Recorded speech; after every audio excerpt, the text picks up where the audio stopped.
Actually, we were discussing this, Nurul, that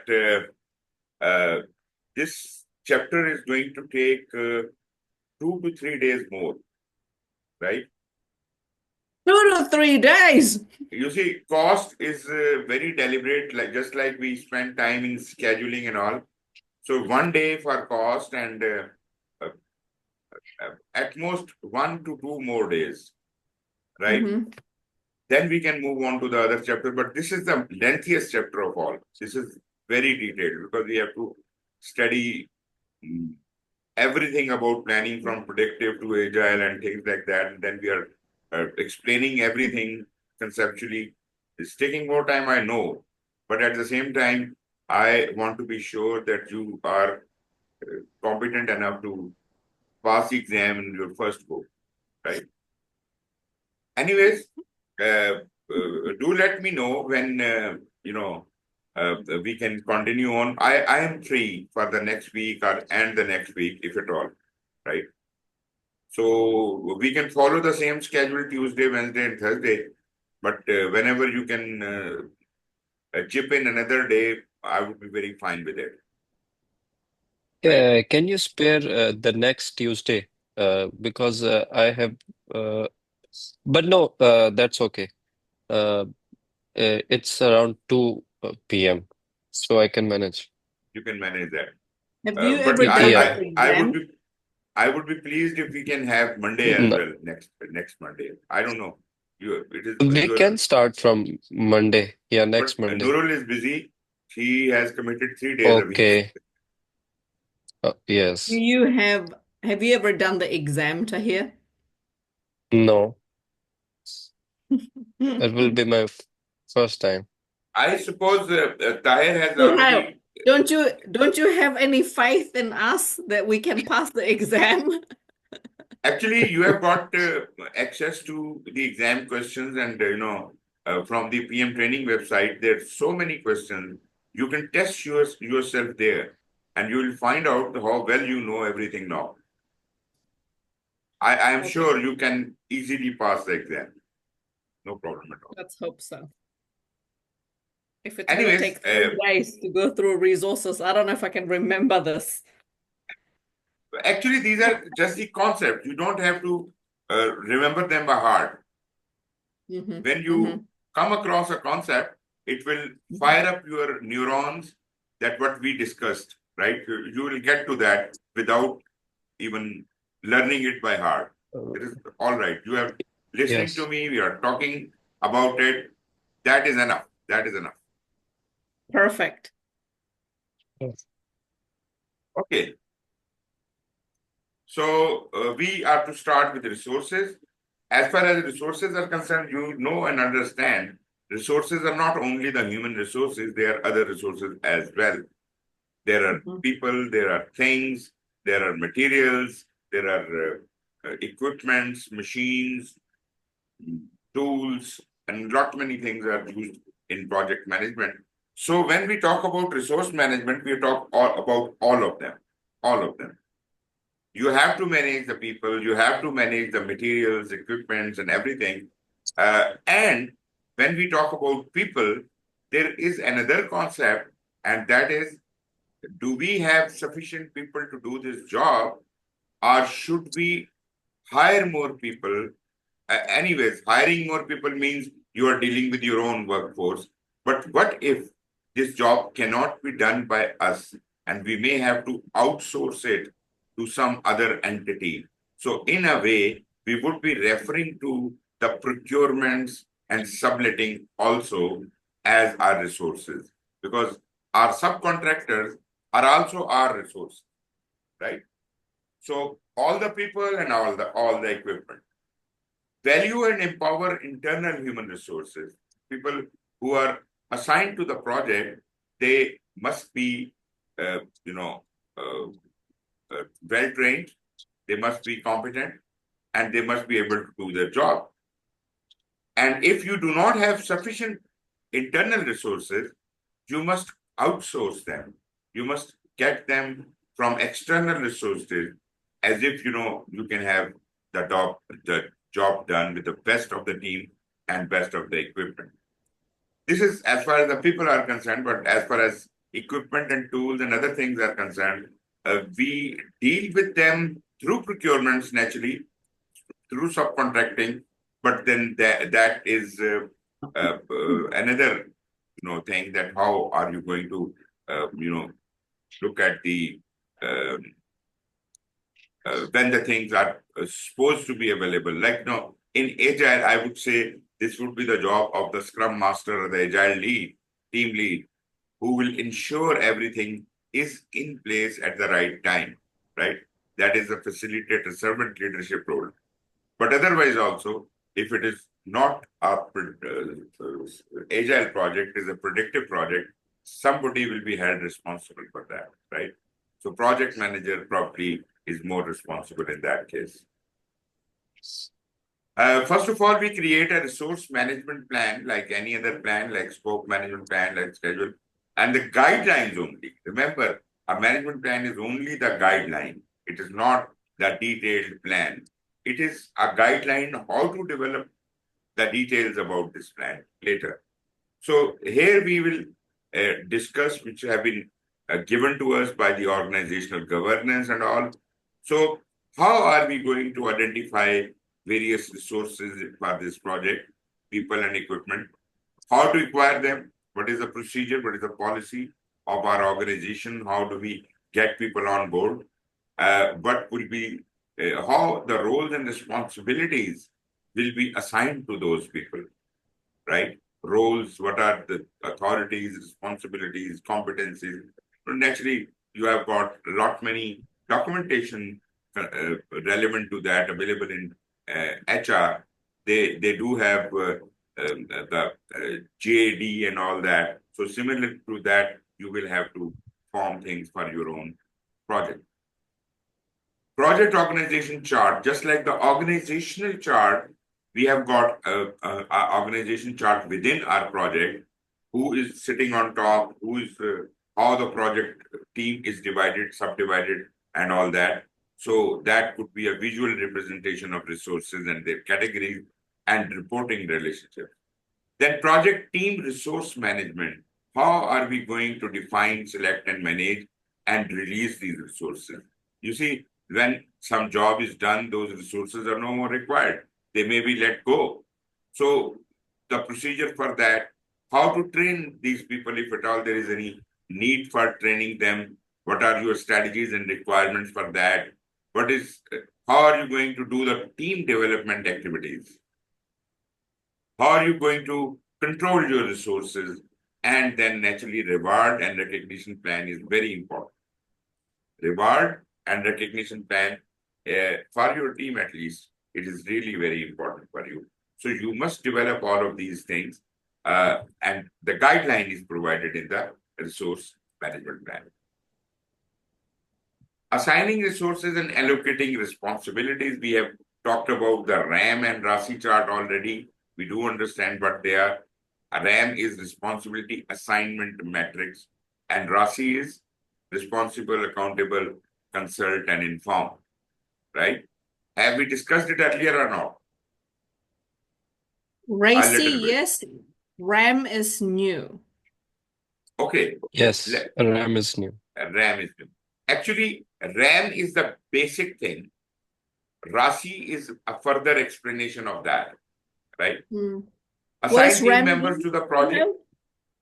Yes, please. I'll show you the RASI and RAM. Okay. Decide roles and responsibilities, create team directories, organization chart, and the schedule as guided in the resource management plan. Tailor responsibilities according to the team need and project approach. Consider technical and soft skills. Naturally, you will consider what is the experience of the person you're taking on board, the knowledge and skills and attitude. Very important. They should have a positive attitude. If they don't have a positive attitude, no matter how experienced, knowledgeable, and skillful that person is, that could be a burden on the project. We don't want attitude. We want collaborators, not bosses. Global and regional factors must also be factored in, because I know in many of your projects you are working globally, right? What is a resource calendar? You are aware about a calendar. You are aware about an organizational calendar that shows what are the days and hours of the work. There is a project calendar as well. That is, if there is anything different from the organizational calendar, the project calendar will define. For example, your organization works 5 days a week, but this project is so important that you may need to work extra hours and maybe work 6 days a week. So your resource calendar, your project calendar will describe what are going to be the timing for work and days for work, right? That is simple. But when we come over to our resource calendar, that is becoming even more interesting, that every resource could have a availability for your project. They may not be full-time available to you. Maybe some resources allocated to your project for a short period of time. So that means that resource is only available. The calendar of that resource is only available for a certain period. That means you must make use of that resource during that time slot. So a resource calendar is which resources are going to be available on what days and what timings. That would be displayed on their resource calendar. And whenever you have to allocate these resources, you must factor in that requirement. When are they going to be available for the project? Only then you can allocate them for the project. So resource calendar is a very important document when you are planning. So basically, if we consider the ordering of raw material, do you think it comes under the resource calendar when it is going to order? Of course, we have to of check course, inventory. Okay. of course. You see, All you right. are ordering a machine, like, Yes. you are ordering, what do you call that? Air-powered something, the thing is like a fan and it produces electricity, right? You are ordering Yeah. that. And that is such a big structure that transporting that structure to your site will be an uphill task. You just can't imagine that you will order it and it will arrive on your site the next day. You have to order it months earlier.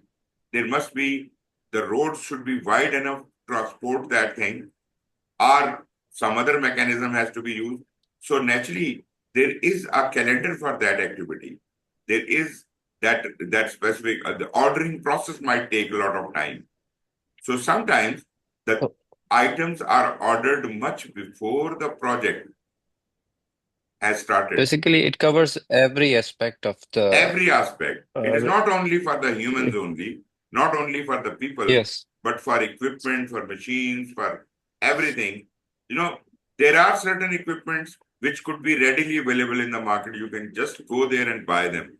But for a special Yes. machinery, you have to order it beforehand. It will have the shipping time, it will have the ordering time and traveling time and a lot many other things. That all must be considered if you want to do efficient project management. You want that thing to be available on site on a specific point in time. That can only be made possible if you have ordered them much earlier. You have factored in all those factors and you have placed your order, much earlier than usual, right? You just can't say that, okay, project has started. Now I am planning that I need this equipment and that equipment is going to take 12 months. My project duration is just 6 months. How can you do that? Right? Do you Okay. ever have an issue with the leadership team? Of course. That is normally the problem with the leadership team. Instead of, especially if they are not, especially if they're new, right? Yeah. That they can't behave like a person that is accountable. They start to get into being responsible. They start doing the doing. Yeah. They act like bosses. But they don't take any accountability or responsibility. So if this is a 6 months project you're giving me, and the equipment which is required for this project had to be ordered 12 months earlier, you didn't do that, then how can I do it in 6 months? You understand my point? Yes, we do order sometimes before like 6 months ago, 8 months ago, Exactly. a year ago. Especially, I will take the example of a recent project. We ordered a glass from Dubai, and it Okay. takes 3 months to reach here. Mhm. So we have to order it before sometime. That's why I was. Yeah, exactly.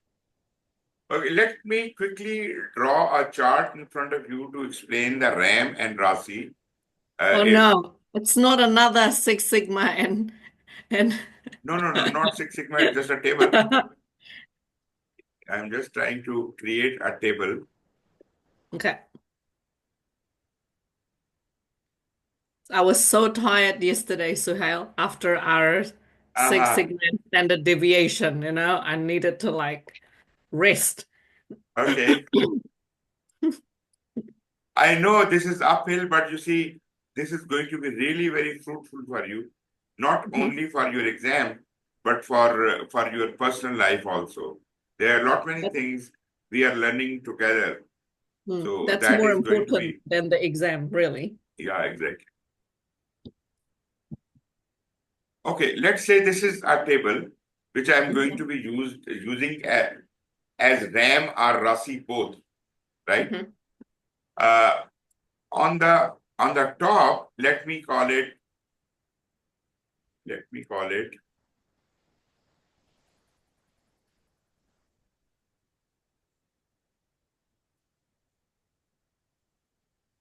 task 1, 2, 3. No, let me call it person 1.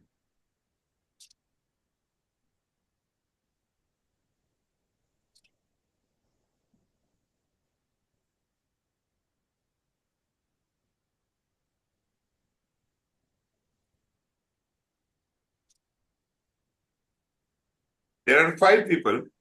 You may write the names of those people. And here I have got task 1, 2, 3, 4, whatever. Right? Now, what I need to do is I can do 2 things. One is responsibility assignment. If I want to use our responsibility assignment matrix, that means I assign people for task 1. I say, okay, this person is going to be assigned to it, this person, and this person, right?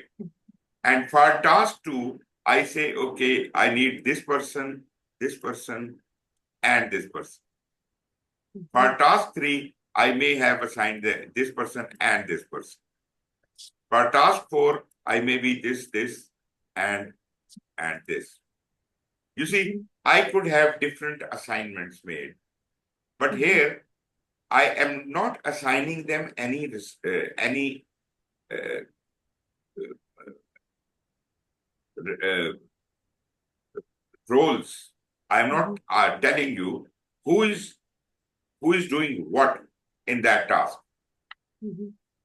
So if I am just simply showing you who all are responsible for this task, that means for task number 1, person 1, 2, and 5 are responsible. If I just show it like this will be called as a responsibility assignment matrix. But if I want to also assign the roles they are playing in that activity, I could use the RASI chart, and in place of these tick marks, I could write that, that this person is actually accountable for this task. This person is actually responsible for this task, and this person must be consulted for this task. Mm. Similarly, in this case, this guy is accountable, this guy is responsible, and this guy must be maybe informed. Mm. You understand me? So when we assign the roles to those people, those roles can be shown as R, A, S, C, and I, but that R, A, C, and I are not all the detail, because this is just the basic format. This Rasi chart has gone through a lot of evolution over time, but we just refer to the basic Rasi chart, which means responsible, accountable, consulted, and informed, right? But there are many variations to it. I don't know which one will you like to use, but if you can search it on internet, or for that matter, you can just write in the chat GPT that give me various variations of Rasi chart. It will give you a complete detail.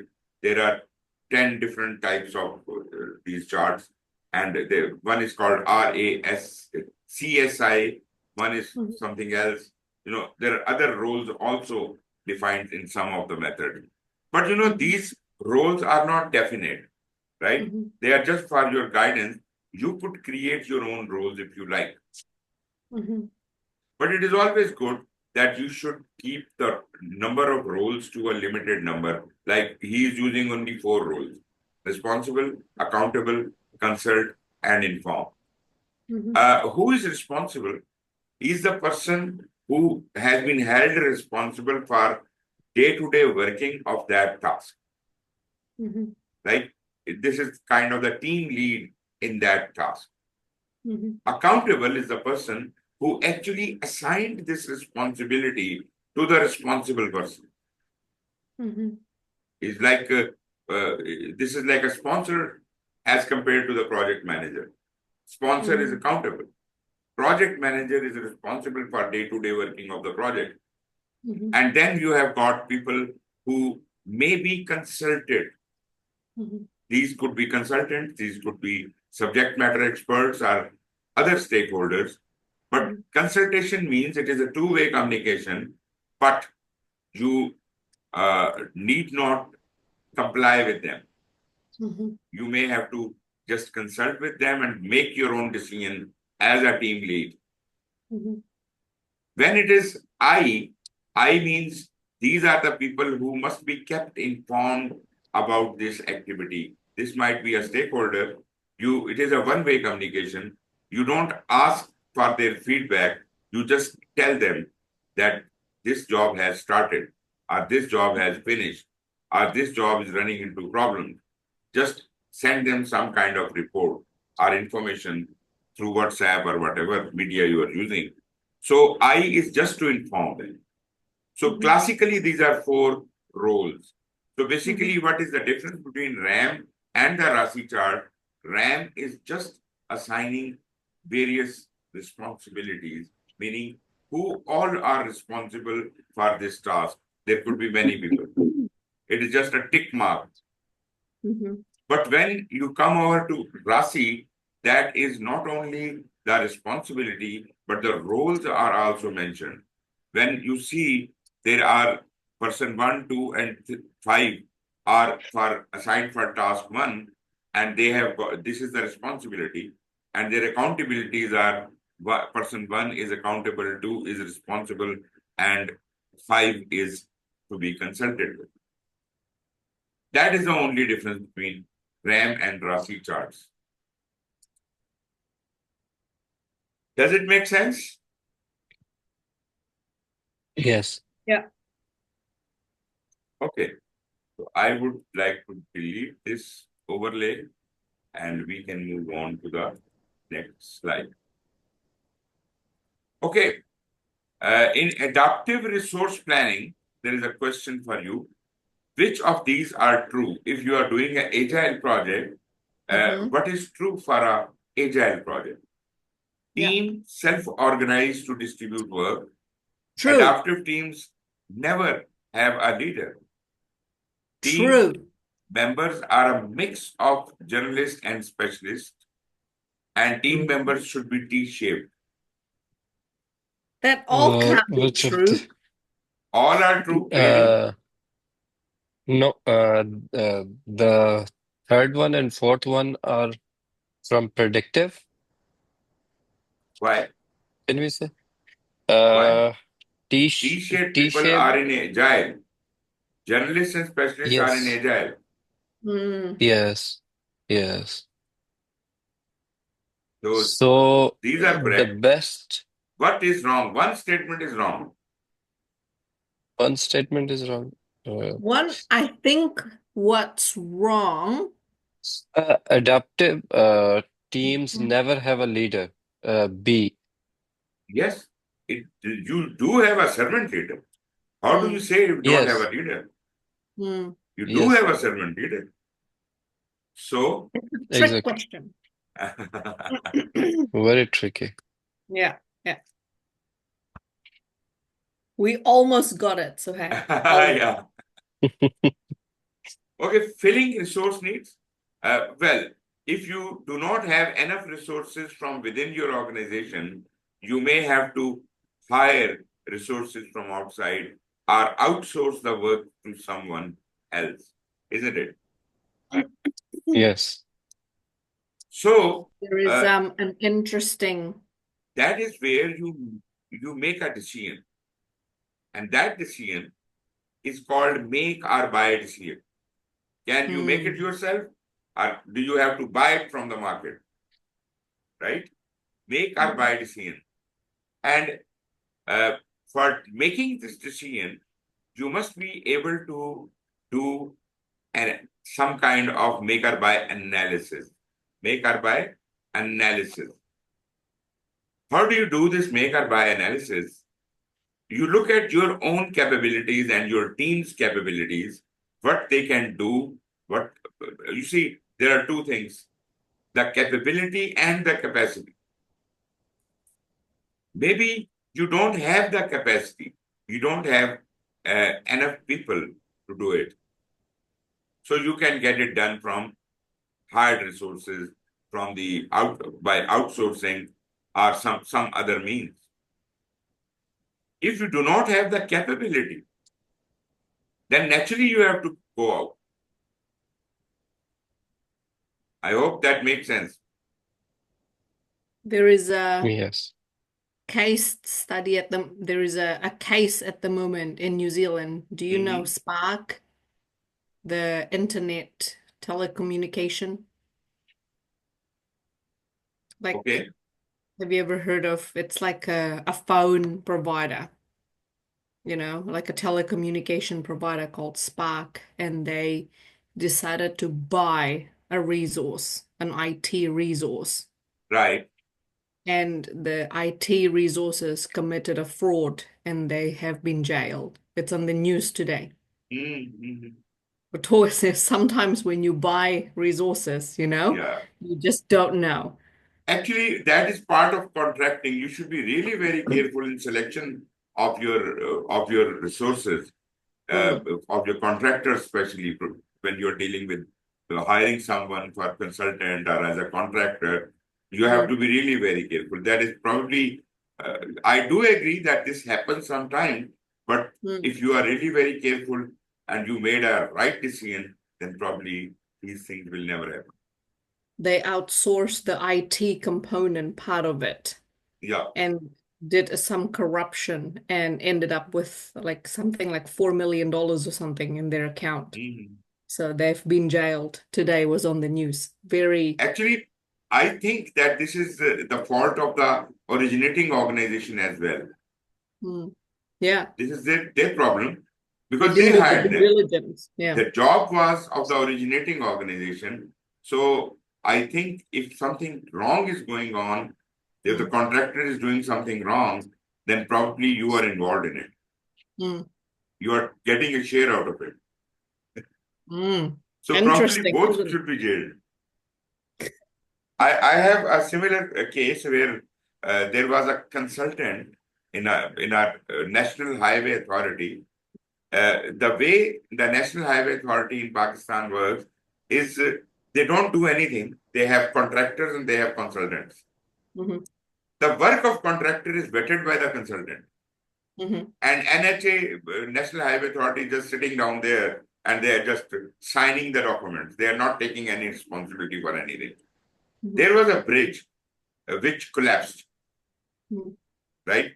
And everybody was pointing fingers towards the contractor and the consultant. Nobody was talking about the overall responsibility NHA. which comes on the shoulders of the National Highway Authority. That is criminal. Exactly. And ultimately, as you said, the person who was punished was a consultant. Mm. That is not As fair. NHA, yes, it's a responsibility of NHA to Definitely. like inspect. The head should have rolled Yes, in NHA as well. How Mm. did they yes, hire that consultant? Actually, exactly. what I believe is it was not the fault of the consultant at all. This was corruption at the end of NHA. They did something wrong, Uh, right? And they just made that consultant as a scapegoat. So just That's why consider, that, is this the yeah, case with New Zealand as well? Or something else is going on? it was about corruption. Exactly that. Except that I think maybe the lawyer Mhm, of the company mhm. is very good. So the Okay, people who are jailed are not the company. It's the, right. like what you said, maybe scapegoats is Yeah. the company. But yes, Very. I do agree. If at all there is any corruption going on, there is always a partner. There is always a partner. It can't happen without the consent of the main company. So I Mm, don't say that that person is made a scapegoat, but basically they just shirked away from it. mm. Somebody must have gotten some shares out of it as well. Interesting, Anyway, isn't so there are two things. One is called make or buy analysis. That is where you analyze whether you can do it yourself or you should get it done from outside. And it? once you make a decision, only then you create. Now listen to me very carefully. When you have decided that this job cannot be done by us and it has to be outsourced to someone, Mhm, at that point you create a document mhm, which is called SOW. mhm, What is Statement of work. SOW? Statement of work. Statement of work. Many people call it scope of work, which I don't agree. This is not the scope of work. But yes, it does include the scope of work. But this document, which is a result of make or buy decision, is explicitly called statement of work. Because the work I want to outsource, this describes that work,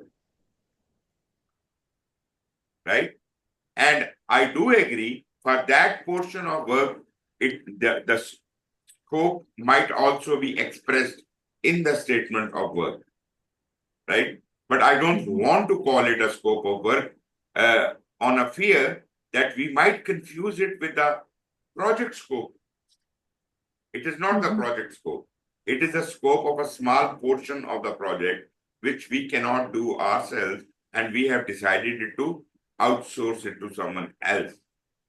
So mhm, for there might be many different portions of work which could have been decided that they all have to be outsourced. For each one of them, a separate statement of work has to be created. This is a very important document, and this statement of work actually germinates many procurement documents. All the procurement documents are a result of this statement of work. The very first document which comes out as an output from your make or buy decision is the statement of work. All the procurement documents are actually depending on this statement of work.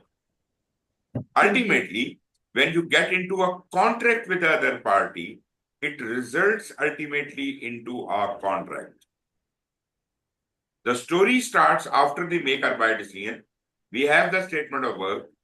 Then we could have a lot many things: request for proposals, request for quotation, this, that, and ultimately you get into a contract with the other party. This is mhm, These are all called the procurement documents. Right from statement of work down to the contract. These are all procurement documents. Just remember that. Like any other management plan, procurement is also a separate knowledge area in project management, and we do have to develop a procurement management plan for our project. And naturally, we are going to seek guidance from the procurement policy of the organization. There might be a procurement department in the organization who could be really very helpful in telling us how should I develop my project procurement plan, what is going to be my strategy for that. There are a lot many concepts in there, like, you could have uh, pre-approved vendors. What is the concept of pre-approved vendor? A pre-approved vendor is, normally what we do is we go for an open bidding, right? Open bidding means we publish it in the newspaper, and anyone interested in that contract, in that deal, might bid for it, right? But you see, it is a very difficult and laborsome job, because we have to analyze and evaluate everyone whom we don't know. What if you already have a pre-approved list of eligible vendors, and rather than going public, you can directly get in touch with them and ask them to bid for it? I'm not saying that there is only one pre-approved vendor and you straight away award the contract to that. No, not at all. There might be a complete list of pre-approved vendors, and you can invite them all because they are tested. You have worked with them before. You know their capabilities. So you can invite them all, and whomever is the best out of them will get the contract. Right? After the bridge collapse in Karachi, CDA used to give the opportunity to limited companies Yes. who are working in only bridge construction. Yeah, this is very common. They should have done it earlier, but that is their stupidity that they don't do it. There are specialized work, and you should know who all are capable of building the bridges. Only those companies should be invited. Any Tom, Dick, and Harry cannot be bidding for that. They should not be eligible for that at all. So there must be a pre-approved vendor list which you could follow. And then, there are other guidelines there, like observed purchase amount limit per signatory. Who is authorized to sign it off, right? Who actually can select a vendor or pay a vendor. There might be different levels to whom the payments can be released from different levels of the organization. That must be clearly specified. Then use defined bidding process. Naturally, the procurement department will tell you what is the bidding process, what is the bidding policy, what is the procurement policy, and you could follow that. How to develop a proposal, request for proposal, and all these tendering documents, I call them. Follow escalation procedures. If the spending limit crosses a certain level, there is an escalation level. You say, okay, I'm not allowed to sign it off. My boss can do it, right? And your boss, you will escalate the matter to that. Pay contracts. This is a very important point. The last point is very important. Pay contracts at a defined time. Whenever there is an eligibility for making a payment, you should not delay it any further. That would be called a blackmail. The contractor has done their job. You are supposed to make payment to them, and you are holding their payment for unnecessary reasons. That is criminal. That is bad. That is a bad practice. Anyways, okay. I'll just discuss this as a last slide for today. Procurement management plan, as I said, just like any other management plan, you should develop your own procurement management plan for your project, right? Which should clarify which of the procurement policies and strategies are you adopting, and how are you going to do the procurement in your project? That is, you establish the guidelines. Naturally, you will seek your guidance, your governance from the procurement department, from the organization, and all that, but you will customize it for your project purposes. That is called the procurement management plan. It specifies what types of contracts we could be involved in, describes the process of obtaining the and evaluating the bids, mandates standardized procurement document, which could be mandated by the procurement department, and describe how the providers will be managed. How are we going to interact with them during the course of the contract, right? So we are up with the time. If you have any questions, we can take them, and then tomorrow we can start with procurement documents. I don't have any questions, but Tahir, when you mentioned Karachi, right, it reminded me of this TV series called Homeland. I don't know if you've ever watched this. Yeah. Right? And you know Homeland, and like Suhail looks like Saul, one of the character. You know Saul, one of the police, from the FBI. Right. I don't know if you've seen it, but Karachi, Exactly. I'm thinking, why is that word familiar? Karachi, because it was That's because filmed. of it, yeah. Sorry, just as a side note, not at all about project management. No problem. Yeah. Okay. So just to discuss a little about the next class. Tomorrow we do have a conventional class. There is no problem about tomorrow. Yeah. But one thing we are deciding that we are going to continue next week. And if at all you are going to be available for any days of the week, please let us know. We both will be available, right? But at least we are meeting tomorrow. You can tell us tomorrow that when we are meeting next, and we will make it possible to be available. But I want to get it all done in a very thorough manner, but in a very early manner as well, right? Okay. Thank you. So seeing you tomorrow again then, starting See you from soon. slide number 114, just remember that. Thank you and take care. Okay. Have a nice day. Thank you. Thank you. Bye-bye. Bye-bye. Bye-bye.